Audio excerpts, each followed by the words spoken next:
welcome to Canal Algérie's news to the headlines. The 36th Summit of Heads of State and Government of the African Union kicks off in the Ethiopian capital Addis Ababa with the participation of the Prime Minister Ayman bin Abdurrahman in his capacity as a representative of the President of the Republic Abdelmajid Tebboune, who stressed the necessity to make Africa's voice heard by granting it 2 seats at the Security Council. Details of the first day coming up.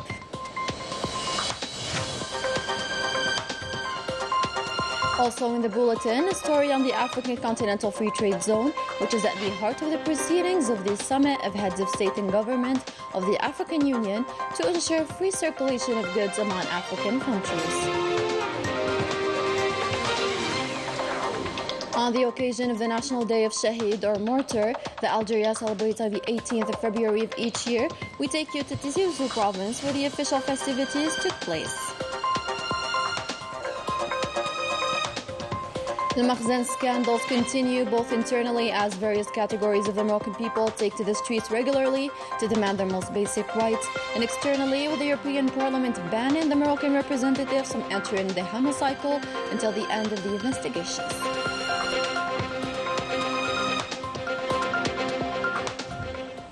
Welcome again. Tonight's top story is the kickoff of the proceedings of the 36th Summit of Heads of State and Government of the African Union on Saturday in the Ethiopian capital Addis Ababa with the participation of the Prime Minister Ayman bin Abdurrahman in his capacity as a representative of the President of the Republic Abdelmajid Tebboune.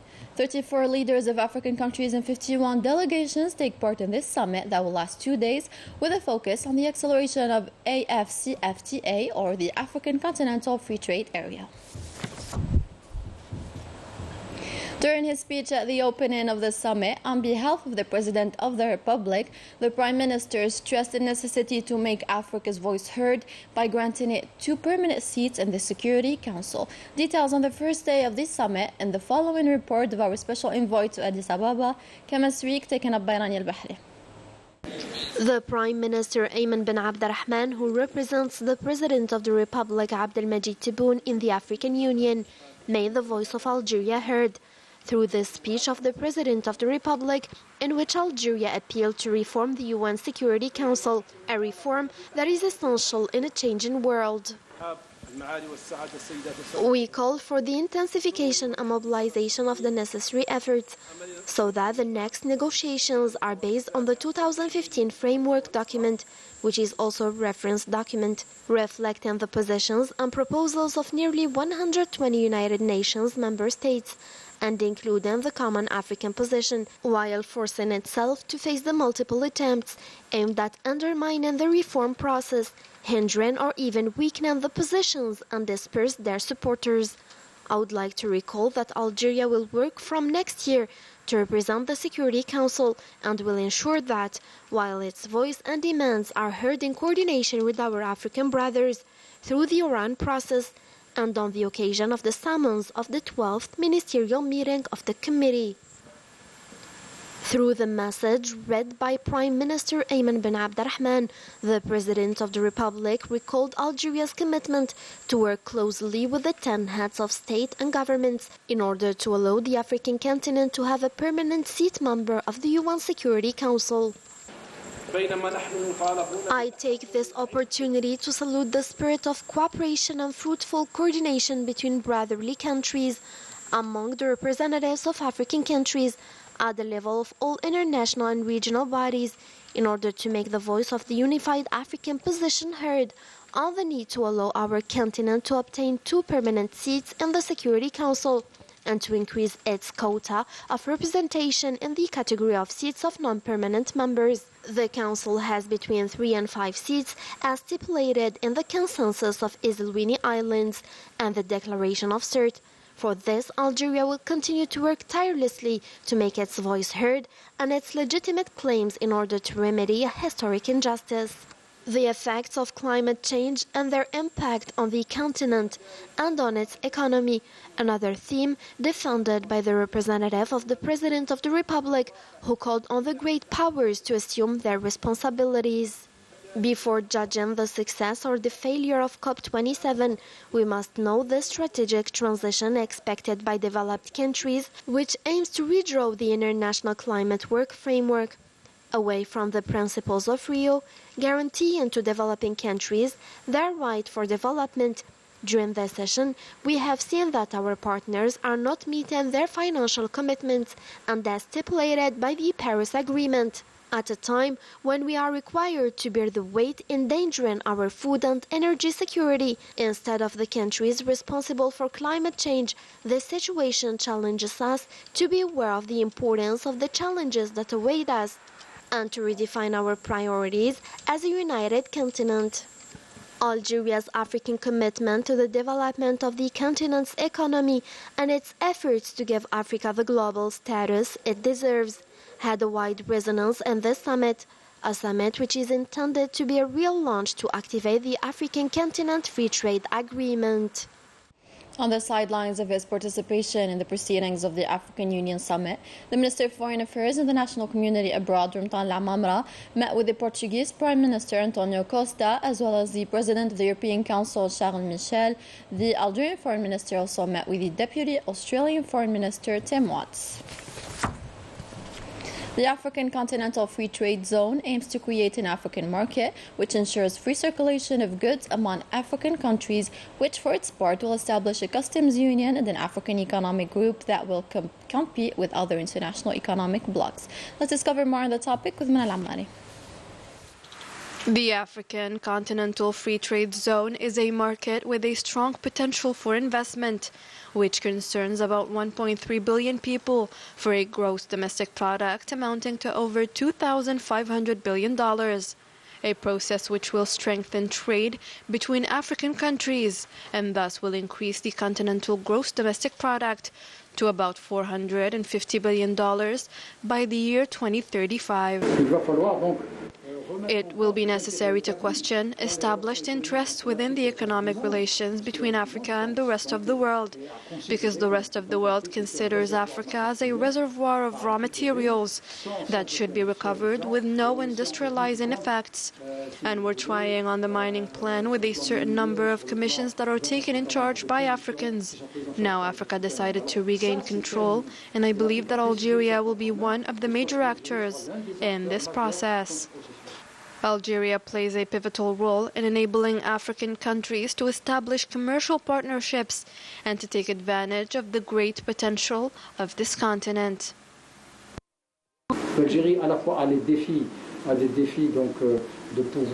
Algeria faces challenges for being a major player in the process of the implementation of gross domestic product, because for one, it now has more products to put on the market.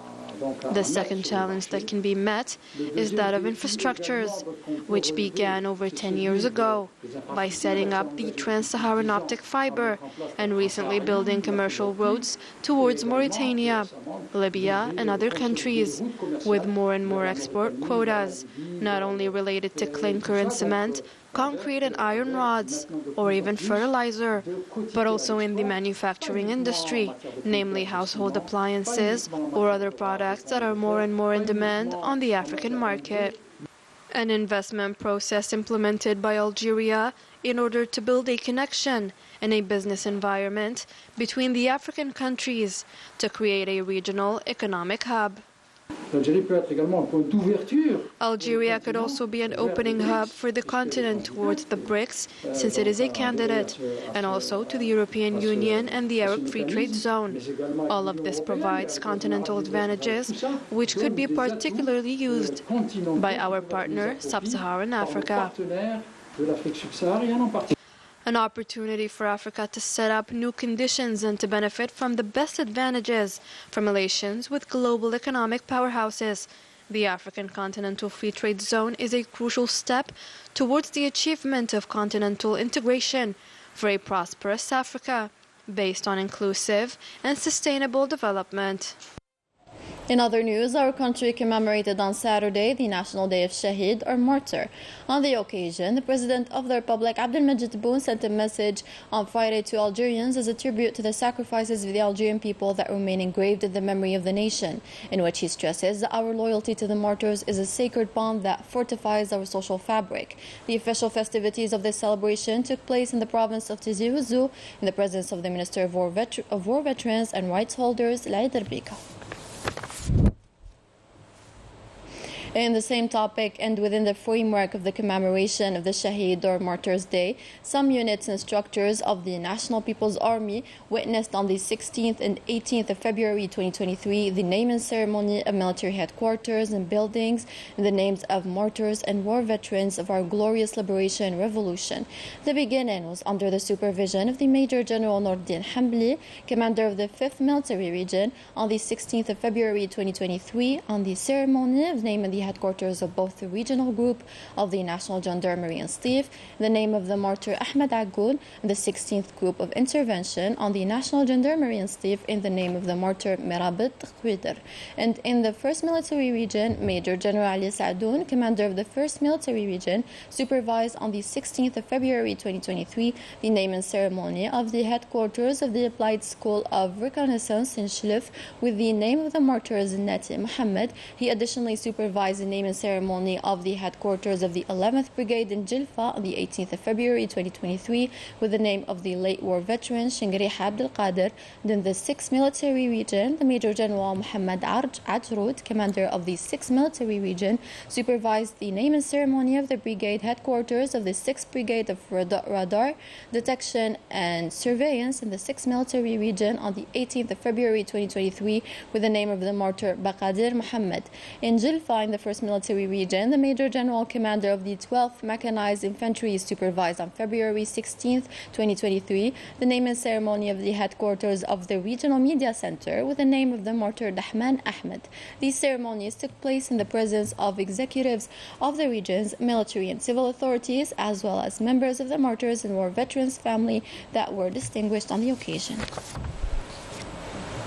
And in news that primarily concern our national community in France, the Society of Habous and Holy Places of Islam, the association that owns the Great Mosque of Paris, met in an ordinary General Assembly on Saturday, as mentioned in a press release by the association, which adds that the discharge of the financial management of the association for the year 2022 was unanimously, by the members present and represented, granted to the President and the Rector of the Great Mosque of Paris, Maître Shamsuddin Hafiz, and his annual moral report was adopted. The members of the Assembly expressed their full gratitude for the services of the President for the institution, the higher interest of Muslims in France, and the influence of Islam in France. Units of the Sahrawi People's Liberation Army carried out new attacks on Friday, targeting trenches of the Moroccan occupation forces in the regions of Abirat Nushad, Agrara Farsik, Wadi Admaran, and Sibkhat Nishud in the sector of Mahbas. The Sahrawi attacks also targeted trenches of the Moroccan occupation forces in the region of Fadratimat, sector of Houza. Morocco is on the verge of social implosion. Every day, Moroccans take to the streets of the country's major cities to denounce the chaotic socio-economic situation as well as precariousness. Moroccans are completely left to their own devices, while the Moroccan monarch has been absent for several months now. Aranya Al-Bahri.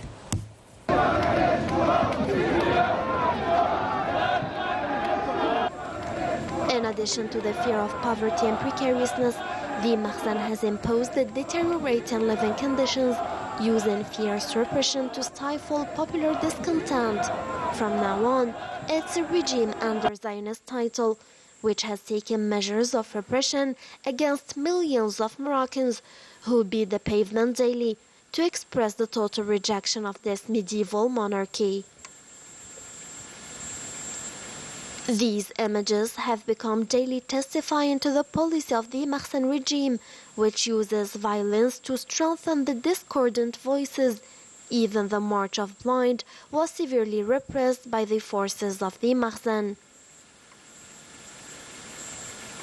The images of violence and arbitrary arrest, nothing seems to stop this regime, which wants to oppress the people by any means. Moroccan representatives are prohibited from accessing the European Parliament. This decision was adopted by members of the European institution until the conclusion of the investigations carried out by the Belgian authorities on the corruption scandals directly involving Morocco. It is a new resolution which implicates Morocco that is accused of influencing decisions taken by several MEPs within the chamber. Manal Amani with the details. A few months after the outbreak of the case of bribes which were paid by the Moroccan regime to members of the European institution, The European Parliament adopted a resolution which prohibits Moroccan representatives from entering their headquarters until the end of the Belgian authorities' investigation. 401 members of the European Parliament voted for this resolution. The text underlined the determination of the European Parliament to fully investigate the corruption cases, aiming to influence the European legislative institution. MEPs expressed their deep concern in the face of the Moroccan authorities' corrupt practices. They also reaffirmed that they will not show any tolerance regarding corruption and insisted on the fact that the Parliament must demonstrate unequivocal unity and unwavering determination in this regard. The Maogate scandal arose following the arrest of the former MEP Pier Antonio Panzeri in Belgium as part of an investigation which shook the institution. He is accused of political involvement with other European representatives for the benefit of foreign powers led by Morocco in return for money. To football now, we're in the matches of the second round of the African Champions League. The Algerian representative Jes Kabylie won over the Moroccan representative Wydad AC with 1-0 on Friday. And by this, Jeska leads the group with 4 points, much to the joy of the fans of the club who were present in 5 Juillet Stadium to support their club. Details in the following report.